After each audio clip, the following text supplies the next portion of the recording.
सबको जय मसीह की। विरोधियों पर परमेश्वर का डर, विरोधियों पर परमेश्वर का डर। प्रभु का वचन कहता है, उत्पत्ति की किताब अध्याय 26 वचन 26 से लेकर जब हम पढ़ते हैं, लिखा है, तब अबीमेलेक अपने मंत्री अहुज्जत और अपने सेनापति पिकोल को संग लेकर गरार से उसके पास गया।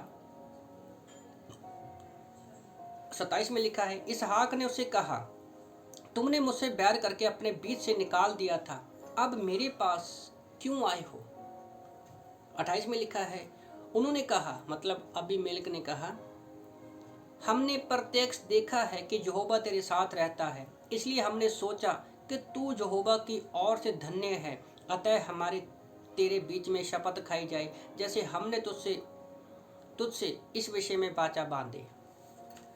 तो अबीमेलेक की अगर आप पूरी कहानी को समझना चाहते हो तो अध्याय 26 को जब आप पढ़ोगे और आपको ये कहानी पता है कि इसहाक ने अबीमेलेक के सामने बोला था कि वो मेरी बहन है, पर बाद में जब अबीमेलेक को पता चलता है कि वो उसकी पत्नी है तो वो उसको बहुत कुछ सुनाता है और उसी देश में रहने की वो उसको अनुमति देता है।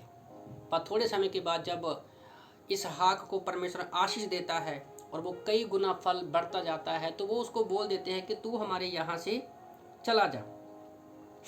तो वहाँ पर जब दूसरी जगह पर जाता है तो अबीमेलेक वहाँ पर भी इसहाक को बढ़ते हुए देखता है, तो उनके मन में एक डर बैठ जाता है और वो अबीमेलेक जो राजा है इसहाक के पास आता है और वो कहता है, तो वचन 28 में से में कुछ बातें हैं। वो कहता है कि हमने प्रत्यक्ष देखा है, हमारे विश्वासी जीवन में भी कई बार हमारे मुंह से बोलकर हम दिखाते हैं कि हम परमेश्वर के साथ चल रहे हैं, पर बल्कि नहीं, जबकि हमारे जीवन से लोगों को दिखना चाहिए कि हाँ, ये बंदा परमेश्वर के साथ चल रहा है और परमेश्वर के स्वभाव को, चरित्र को प्रकट कर रहा है। दूसरा उसने कहा, तू यहोवा की ओर से धन्य है। कई बार हम अपनी ओर से कहते रहते हैं, प्रभु ने हमें ब्लेस किया है, आशीष किया है, हम बहुत धन्य हैं। ठीक है, प्रभु ने किया है, वो होता भी है, पर क्या परमेश्वर की दी हुई आशीष हमारे जीवन से दिखाई देती है? जैसे अबीमेलेक कहता है कि तू परमेश्वर की ओर से धन्य है, आशीषित है। तीसरी बात मैं बोलना चाहता हूं कि उसने कहा, हमने सोचा। आज विश्वासी लोगों को देखकर लोग सोचते हैं, गलत ही सोचते हैं कि ये ऐसे करते हैं, वैसा करते हैं, पर यहाँ पर अबीमेलेक इसहाक की लाइफ से देखकर सोचने पर मजबूर हो गया कि कैसे परमेश्वर के जीवन में कार्य कर रहा है। तो याद रखो, हमारा विश्वासी जीवन ऐसा होना चाहिए कि हमारे विरोधी के मन में डर बैठ जाए, जैसे अबीमेलेक के मन में डर था इसहाक का।